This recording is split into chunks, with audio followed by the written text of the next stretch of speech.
الرحمن الرحیم.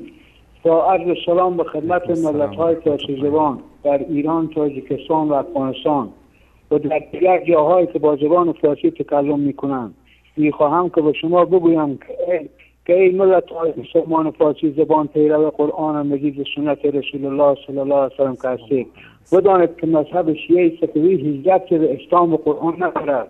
این مذهبی است که عبدالله ابن سبع یهودی برای جلوگیری از رشد نفوذ اسلام و قرآن و سنت پیغمبر به وجود آوردند. این مذهبی است ضد خدا که خدا نتوانست قرآنش را حفظ کند. این مذهبی است که بر پیغمبر توهین می‌کند که نتوانست رسالت را تکمیل کند و دین اسلام را ناقص معرفی می‌کند. این مذهبی است که بر همسران پیغمبر بد و بیرا می‌گوید. این مذهبی است که بر یاران پیغمبر پوش ناسزا و لعن می‌فرستد. این مذهبی است که هیچ همخوانی به قرآن مجید و سنت رسول الله صلی الله علیه و سلم ندارد. این مذهبی است که زیربنایش به دروغ، فحش، لعن، ناسزا، تهمت و تقیه بنا شده است. این مذهبی است که دروغ را عبادت و جزء اصول این دین باطل خود می‌دانند. این مذهبی است که فحش ناسزا را بر همسران پیغمبر و یاران پیغمبر عبادت می‌دانند.